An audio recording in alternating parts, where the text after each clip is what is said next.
Hello, grade 12 students. In this video, we're going to talk about some of the most important notes about the chapter of the immunology.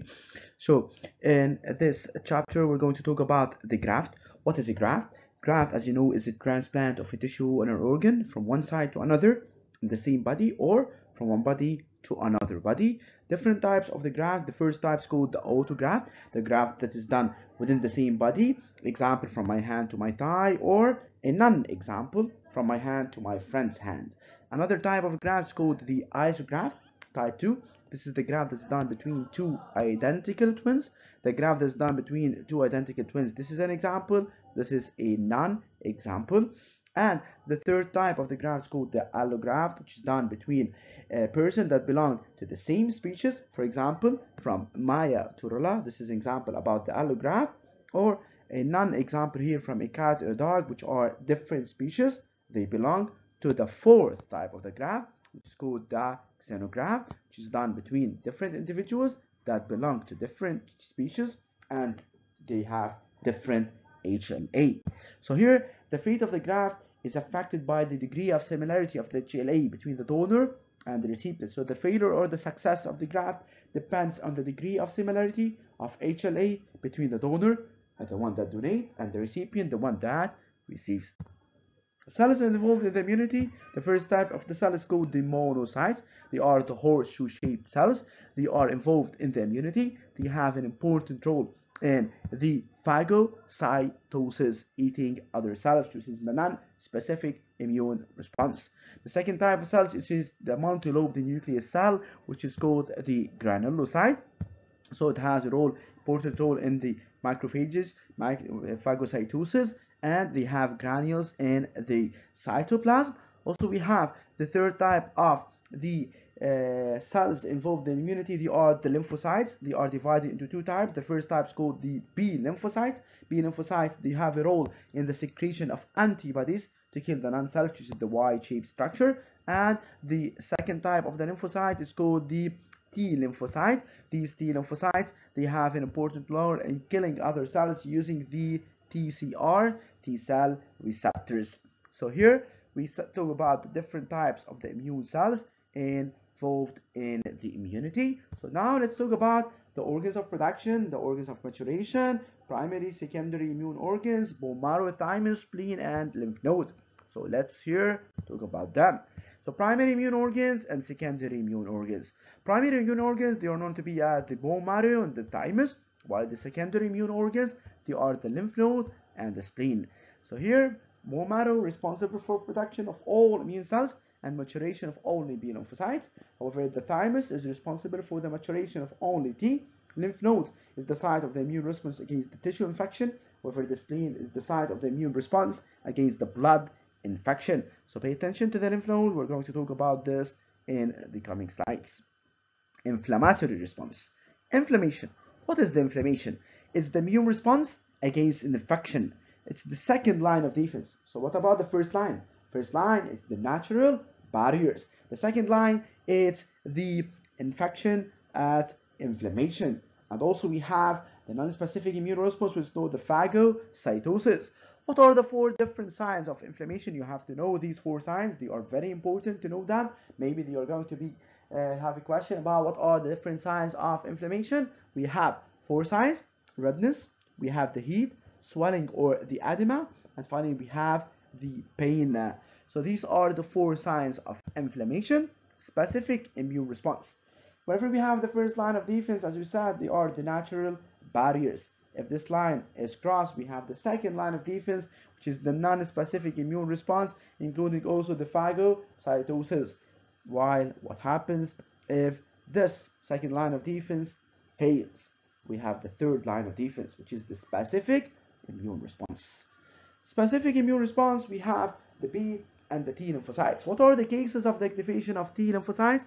We have the case of the viral infection, and the second case of the activation of T lymphocytes is the graft rejection, and in specific the allograft. Also, you have to know that the T lymphocytes, they carry out specific cell-mediated immune response, where the T lymphocytes, and more specific the T cytotoxic, kill the cells in both cases. Also, B lymphocytes, we have two cases for the activation of the B lymphocytes. We have the blood transfusion as well as we have the bacterial infection. So two cases for the activation of B lymphocytes. So B lymphocytes, they carry out a specific humoral immune response where the B lymphocytes, they mature and become plasma cells or plasmocytes, and they are able to secrete antibodies that are against the non-self in the serum, and they can kill them in both cases. What are the characteristics of the specific immune response? You have to keep in mind that we have primary immune response and secondary immune response. Primary immune response upon the first contact with the pathogen. However, the secondary immune response is upon the second contact with the same pathogen. You have to know upon the contact we have the antigen recognition. We recognize the antigen, our immune cells. Then they undergo what's known by multiplication or proliferation. They undergo expansion, clonal expansion, and they are divided either into effector cells or memory cells. Long-lived memory cells and short-lived effector cells. If in the case of B lymphocytes, effector cells, they will be the antibody secreting cells upon differentiation, or they will be T cytotoxic or interleukin secreting cells. So here we are going to talk about differentiation process. So as I said, multiplication, the proliferation or amplification. Antibody secreting cells from now on, they are known as plasma cells. During differentiation, a cell will differentiate either effector or memory. Effector B cells, they are the plasma. Effector T cells, they are the killer cells, T cytotoxic. You have to know that B lymphocytes, they mature into the plasma cells or the plasmocytes and will have developed RER, rough endoplasmic reticulum. This rough endoplasmic reticulum is the site where it helps to secrete more and more proteins and in specific antibodies. So this graph is showing the difference between the primary and the secondary immune response. Primary immune response, it has a long latency. It needs about 10 days to start. However, in this example, the secondary immune response upon the second injection of the same antigen takes about 2 days. So we have short latency. The primary immune response has low amount of antibody, while the secondary has high amount, which is more amplified. The primary immune response has short duration of protection, while the secondary immune response, it has long duration of protection. This table is showing the comparison between primary low amount of antibodies, while the secondary high, so it's more amplified, more persistent or more durable, and it's faster since it has short latency. You have to keep in mind that primary immune response takes a long time to eliminate the infection, yet it produces what specific memory B and T cells. These memory B T cells, they are used in the secondary immune response. That's why it's more efficient. Also, you have to know the role of the macrophage in the induction of the specific immune response. This is the question. We're going to be asked about this question mainly in the official exams. We'll have such a question about the role of the macrophages in the specific immune response, or you can be asked about how does the non-specific immune response, the phagocytosis, can induce the specific immune response and the act of B and T. How macrophages by phagocytosis they can induce the specific immune response, or how the non-specific immune response, which is phagocytosis, it's asked in another terms. How can we answer this question? First of all, you have to keep in mind that when the macrophage phagocyte a foreign body, it will hydrolyze it, it will digest it into proteins, allowing to obtain the non-self peptides. These non-self peptides, they will bind with HLA class 2 and will be at the surface of the macrophage. Second step, these macrophages, they will migrate. I told you you have to pay attention to the lymph node. They migrate to the closest lymph node and they become antigen presenting cells, APC. These T helper cells, they can circulate between the lymph nodes and the blood, looking for the HLA peptide complex with the APC. Whenever they find it and they are specific for this, the antigens or the peptide presented by the APC, they remain attached to it, they recognize it, and the other T helpers that did not recognize and are not specific for the peptides, they continue their circulation. Whenever they bind, these T helpers, they are activated to produce clones of T helpers, to produce and to multiply and to amplify more T helper cells. These T helper cells, will differentiate into both effector cells or memory cells.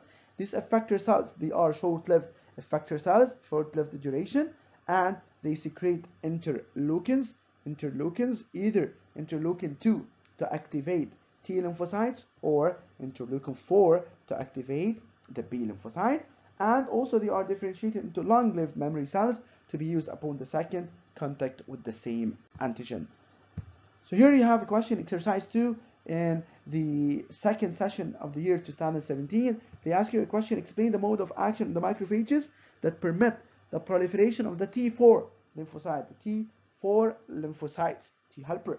The macrophages, they are transformed into APC, presented on the non-self peptides associated with HLA class 2 on its surface. Then the TCR of the T4 lymphocyte is binded to the complex, and the T4 cells, they will be activated and undergo proliferation, and these will lead to the proliferation of the T4 lymphocytes. Also, the question in the exercise 2, first session 2018, they ask you explain the following statement. Macrophages, they induce the specific immune response.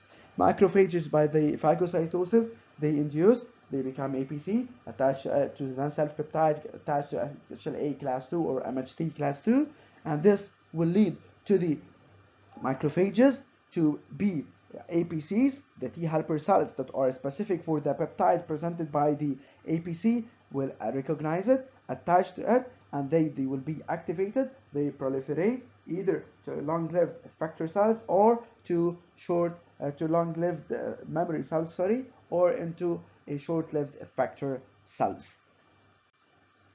Also, you have to keep in mind about the cell-mediated immune response, elimination of the infected host cell. Once the T cytotoxic is activated by interleukin 2, which is secreted by the T helper, or by contact with an infected cell that has on its membrane HLA class 1 plus non-self peptide that multiplies, it undergoes what's known by clonal expansion. Then it will differentiate into long-lived memory cells or short-lived effector cells.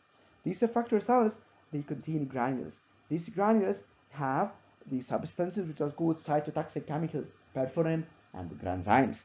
So perforin is released after the direct contact between T cytotoxic and infected cells to perforate, to create holes in the membrane of the infected cells of the membrane. Then the granzymes, they will be released inside it and will penetrate to the infected cells through the pores or the holes, and this will cause degradation of DNA, leading to the destruction of the infected cell. You have to know about the specific humoral immune response, the role of the antibodies. Neutralization is known that the antibody, they bind to the epitope of the antigen, forming what's known by the immune complex. Elimination occurs either by the opsonization or by the complement cascade. So opsonization, if the antigen of the small size, the antibody that's bound to the epitope, they bind to the macrophage. This macrophage will phagocyte the immune complex, the antigen binding to its antibody, binding to this, forming the immune complex, and the macrophage will engulf them. This is called by opsonization.